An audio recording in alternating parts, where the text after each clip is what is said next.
Magandang araw! Bago tayo magsimula ay i-like niyo muna ang video at mag-subscribe na rin sa ating channel para tuloy-tuloy ang kwento. Please wag po kayong mag-skip ads. Malaking tulong po yan para magpatuloy ang channel na to. At pakinggan niyo rin po hanggang dulo dahil tsak na mag-e-enjoy kayo sa mga kwentong hatid namin dito. At kung nais niyo rin pong magbahagi ng inyong mga karanasan, mga kakaibang kwentong lihim, ay maaari niyo pong ibahagi yan or isend sa aming Gmail na confessiondiariesph@gmail.com. Yan po ay nagpa-flash sa screen. So ano pang hinihintay natin? Simulan na natin ang Confession Diary. Lahat naman tayo ay may mga cravings.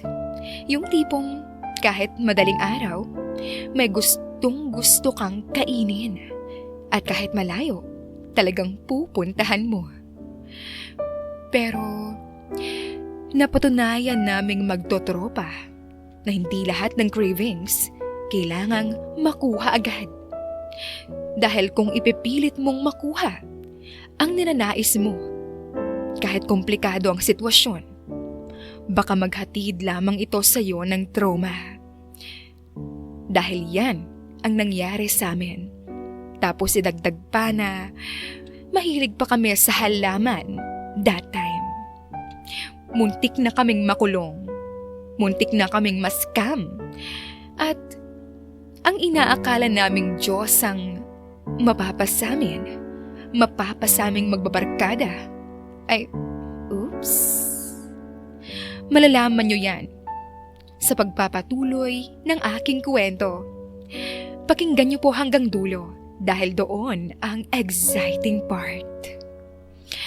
Ako nga pala si Alias Bogs. Ano, tara? Samahan niyo po ako sa midnight adventure namin ng mga tropa ko para hanapin ang legendary soup number 5. At ito ang aking Confession Diary. Yo mga tropa, nangyari sa akin to nung college ako. Isang malamig na gabi yun. Nagkaayaan kami na magpainit. Alam nyo na, nomo at halaman. Heaven talaga kapag ang alak may kasamang damo. Walang halong kemikal, lahat organic. Kaya ang sarap mag-glow-low pagtapos eh. Huwag nga kayong masyadong green-minded. Rap song yon kay Florida. Pakikilala ko sa inyo ang mga tropa ko. Umpisahan natin kay Softy Boy, Paulo. Hindi pa rin siya nakaka-move on sa ex niyang si Ave Maria. Yon ang bukang bibig niya. Forever loyal kahit wala ng forever. Sunod si Cha. Oo, tomboy naming kaibigan. Ang tunay niyang pangalan ay Princess Chandria. Sayang, ang ganda pa naman neto. Pangarap ko ngang maka-score dito sa tomboy na to. Kaso baka putulin yung junjun ko. Wag na lang. Dati kasi binantaan niya na ako. Itong susunod na ipapakilala ko ay si Migs. Ay, love ko to. Ito ang kasundo ko sa barkada namin. Pareho din kami ng trip, hindi sa bisyo ko. Pero paminsan-minsan, sumisindi rin. Ang huli ay si Tonton, ang feeling sikat na vlogger pero 5 views lang naman sa YT niya. At lahat yon, mga kamag-anak lang niya. At ako? Ako ang pinakagwapo sa kanila. Ito, paupo-upo lang, smoking and chillin' like a king. Okay, wala nang intro-intro pa. Dito kasi nagsimula ang chaotic adventure namin na magbabarkada. Pre, hindi ka ba nagugutom? Tanong sa akin ni Paulo. Humithit pa ako ng sindi kong nori at ibinugga ko sa hangin. Ang totoo, kanina pa ako gutom. Kung hindi nagpalolo ang trip ko, pagkatapos humithit ng nori, ay ang pagkain ng cravings ko ang gusto kong gawin. Hindi kain, lamon ng malala. Uy, mukhang masarap to ah. Ipinakita ni Tonton ang vlog patungkol sa legendary soup number 5. Sumilip naman si Migs at natakam. Maging si Paolo ay kita mo sa mata ang pagkatakam niya. Mukhang cravings ko nga ngayon kumain ng tarugo ng baka. Ano pang hinihintay natin? Saad ko, nanangkit naman akong nakatingin kay Cha. Siya kasi ang may kotse sa amin. Inirapan naman ako ni Cha. Hay nako, tumigil nga kayo. Kay Kuya Steven ang car na to. Tsak na, pagagalitan na naman tayo niyan. Hihiramin lang naman. Ako nang magpapagas. Don't worry. Ayoko nga. Ikaw magpaalam kay Kuya Steven. O di sige, ako magpapaalam. Pagpresenta naman ni Tonton, matuloy lamang ang binabalak namin. Hala, maniniwala kayo dyan kay Tonton. Dakilang sinungaling yan. Yung nakaraan sabi niya, kasali tayo sa dibu ni Jopay. Pero hindi naman pala. Naging waiter tayo sa dibu dahil sa kasinungalingan nitong si Mudjako. Tawag naman ni Migs kay Tonton ay Mudjako. Ka-energy niya kasi si Mudjako. Tama naman ang sinabi ni Migs. Oo, hayop yang si Tonton. Magpapatulong lang pala kasi walang waiter sa kanilang catering. Hayop na yan. Grabe naman kayo sa akin. Binayaran ko naman kayo sa pagiging waiter niyo ah. Huwag kami boy. Tarantado kay, Mudjako ka. Uminom si Migs ng huling tagay at muling nagsalita. Ay, huwag na kasi tayong magpaalam. Coding naman, di niya yan magagamit. Yun nga, coding. Mas hindi pwedeng gamitin. Baka ma-impound. Hindi ko na sila hinintay sa daming mga satsat nila. Naroon na ako sa kotse at pinaandar. Nakita ko kasi ang susi doon sa lalagyan ng mga susi nila Cha. Nasa bahay kasi kami ni Cha, nagiinuman sa may dilaman QC. Binusinahan ko sila at dumungaw sa may bintana ng kotse, saka sinigawan. Tara let's! Ano pang iniintay niyo dyan? Putya ka, Bogs! Ako pagagalitan sa'yo eh! Relax, princess. Ako ang bahala. Kinindatan ko siya. Naningkit ang mga mata niya sa inis. Bumaba ka dyan. Sabog ka sa halamang gamot mo. Ako na magdadrive. Tumawa ako at bumaba ng kotse. Ang tatlo ay nasa passenger seat na nasa likod at umupo naman ako sa may shotgun. Dadalhin mo yan? Turo ni Cha sa hawak kong isang balot ng seaweeds ko. Kumunot noo ako. Parang hindi naman kasi ako kilala ng mga ito. Oo, inaamin kong junkie ako. Pero at least, organic ang tinitira ko. Magkaiba naman ang bato at halaman. Bakit? Japanese kaya ako. Mamaya gagawa ako ng sushi. Langya ka. Pag tayo talaga mahuli ng mga pulis, talagang kulong tayo. Umismid ako at binuksan ko ang bintana para muling magsindi ng damo. Relax. Amoy dagat to, no? Seaweeds nga eh. Healthy. Healthy mong mukha mo. Pag nakulong tayo, talagang sasakalin kita. Buwelta naman ni Migs. Mga pre, wait lang ah. I-video ko to. Midnight Soup Hunt with extra seaweed ang title. Saad naman ni Tonton. Ay, patayin mo yung camera mo bago kita ihulog dyan sa Commonwealth. Kasalukuyan kasi naming tinatahak ang Commonwealth Avenue. Malamig ang hangin. Tahimik na rin ang kalsada dahil kakaunti na lang din ang sasakyan. Hanggang sa nakarating kami sa bandang Quezon City Circle. May ilaw sa harap at may malaking karatula na checkpoint. Tumahimik kaming 5. Nakita kong napakapit ng mahigpit si Cha sa manibela.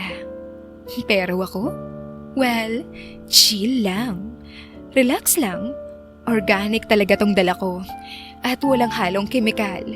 Kaya makakalusot kami dito. Pre, Mahinang tawag ni Paulo na kinakabahan. shit. Sambit naman ni Migs. Kontento no. Ani ni Tonton, excited pa. Nakatira din kasi ng damo kanina, kaya't malakas ang loob. Putang! Napahampas ng bahagya sa may manibela si Cha. Okay lang, kalma lang tayo. Act natural. Sabi ko sa kanila, Anong natural? Natural tayong mukhang mga adik.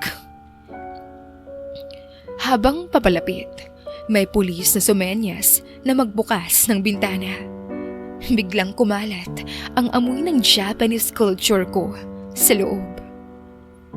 Yan o, papalapit na sila.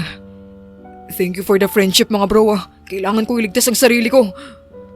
Akmang bababa na ng kotse si Paulo nang bigla siyang pinigilan ni Migs. Bogs, anong gagawin natin?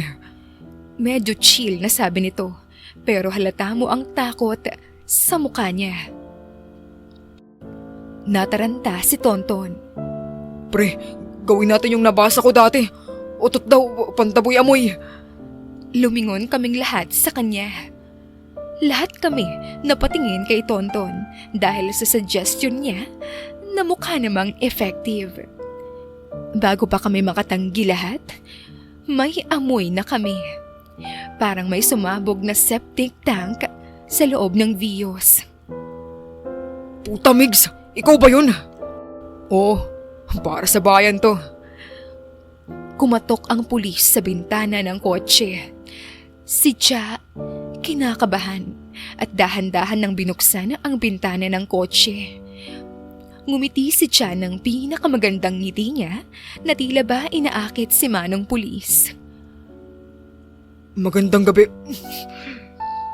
Naputol ang salita nito dahil sumalpok ang amoy sa mukha niya. Agad kasi itong namutla na parang masusuka na. Napaatras pa ang mamang pulis. Pucha! Ba't may amoy kanal yung air freshener nyo ng kotse nyo? Ay! Walang nagsalita ni isa sa amin. Halos mamutla na rin kami sa pagpigil ng hininga namin. Si Migs naman, halos maiyak na kakapigil ng tawa. O sige na, umandar na kayo. Ang baho nyo! Reklamo sa amin ng pulis na nakatakip pa ang ilong nito. Salamat po sir. Saad naman ni Cha, sa kanya pinaharurot agad ang kotse. At sabay-sabay naming tatlong sinakal si Migs. Ano? Uy! Tumigil lang kayo! Hawak ni Migs sa leeg niya at pinipigilan ang pagsakal namin sa kanya. Hoy! Tumigil nga kayo! Kung hindi dahil sa utot ni Migs, baka nasa kulungan na tayo. Bog, sigilan mo nga yung pangchuchongki mo. Papahamak mo kami eh. Oo nga, inang yan. Ito kasing si Bogsy. Ipa-vlog ko to guys. Smile kayo sa vlog. Saad ni Tonton. Namo Tonton, tigilan mo nga yung pag-video na yan, hayop ka. Matutukhang tayo sa ginagawa mo. Ingi nga ako, Bogs. Kinabahan ako kanina. Binigyan ko naman agad si Migs. Mainam ng pampakalma ito mga pare. Salamat sa chemical warfare mo ah. So tara na at magdamo. Everybody let's go! Where are we going? Sabi ko at ginaya si Dora the Explorer. To the soup number 5. Sigaw naman ni Tonton at may palakpak pa. Napailing naman si Cha habang nakatingin pa rin sa kalsada. You arrived to your destination. Nagsalita ang app map na Waze. Oh, andito na tayo. Nagsibabaan kami ng kotse. Parang may background music pa na katulad sa Star Wars. Sabay-sabay kaming tumingin sa may karatula. The Legendary Funeral Homes. ang huling lasap ng buhay. Heaven sa sarap ng serbisyo. Mapapawaw sabaw ka. Sabay-sabay namin iyong binasa. Inutasan ako ng 4. Aray ko! Hawak ko sa ulo ko. Namuka! Wala kang kwentang navigator. Ako na sa shotgun seat. Nadatnan namin si Cha na may pinagtanungang matanda. Sabi ng matandang si Q, wala na raw dito yung legendary soup number 5. Nasa Pampanga na daw siya lumipat. Ang layo naman. Tara kahit malayo, dayuhin na natin. Minsan lang naman to eh. Saad ni Migs. Lahat naman kami nag-agree. Ako nang mag-drive, Cha. Pagpresenta ni Migs. Nang binabagtas namin ang NLEX, sinasabayan namin ang kanta sa radyo na ako'y sabog na. Ang ingay namin sa loob ng kotse na magbabarkada. Nagtsotsongke na naman kami at may kanya-kanya na namang trip. Huminto kami sa isang gas station para magpagas. Paulo, di ba si Avi yun? Turo ni Migs doon sa babae na may kasamang lalaki. Natulala naman si Paulo. Kita ko ang lungkot sa mga mata niya. Si Ave Maria nga yun, ang kanyang ex. Doon ko na-realize, kahit gaano ka kasabog, may mga ala-ala talagang tumatama ng tagos sa puso. Inakbayan ko si Softy Boy para pagaanin ang kanyang kalooban. Wala namang pakialam si Tonton sa nararamdaman ng kaibigan namin ngayon. Sabay niyang tinawag si Ave. Ave Maria! Uy! Gagi ka, Ton! Putya na yan! Saway naman ni Paulo. Natataranta niyang tinakpan ang bibig ni Tonton. Sa kamarahas na hinablot at iginiya patungo sa kotse na kasalukuyang pinapa-full tank namin. Galing kasi sila ni Cha sa convenience store para bumili ng tubig. Tara, alis na tayo rito. Pag-aaya ni Paulo sa amin. Sumakay naman kami ng kotse. Hindi naman tumigil si Tonton sa pagtawag sa ex ni Paulo. Binuksan din nito ang bintana. Psst! Ave Maria! Sigaw pa nito. Drive, Migs! Marahas na utos ni Paulo na natataranta pa rin. Nakita kong napatingin sa direksyon namin ang ex ni Paulo. Yumuko si Paulo at tinapakan ang gas ng kotse. Nawalan naman ng kontrol si Migs dahil sa biglaang pagpaandar ng kotse. Napakapit ako. Si Cha natapunan ng tubig sa muka. Si Tonton halos maputol ang ulo dahil nakalabas ang ulo niya sa may bintana. Sumalpok ang kotse sa may gutter na may matalim na bagay. Nakarinig na lang kami ng parang may lobo na nawalan ng hangin. Shit! Ang kotse ng kuya ko! Bulalas ni Cha. Bumaba kaming lahat. Putya naman, pagagalitan ako ni kuya nito eh. Reklamo ni Cha at matalim ang tingin sa amin. Relax. May spare tire naman sa compartment. Ako na magpapalit. Sabi ko at nagpresenta na rin ako na ako na ang magpapalit. Huminaho naman si Cha sa sinabi ko. Nang tingnan ko ang compartment, wala roon ang spare tire. Guys, wala palang spare tire. Sabay-sabay naman silang Ha? Huminga ng malalim si Cha, dala ng frustration. Si Tonton nangungulangot na para bang wala sa eksena. Si Paulo napanganga sa gulat. Si Migs, chill lang din. Nangungulangot din. Pero pinitik ang kulangot niya kay Tonton. Paano na yan? Saan tayo makakahanap ng talyer ng ganitong oras? Talyer ba ang hanap ninyo?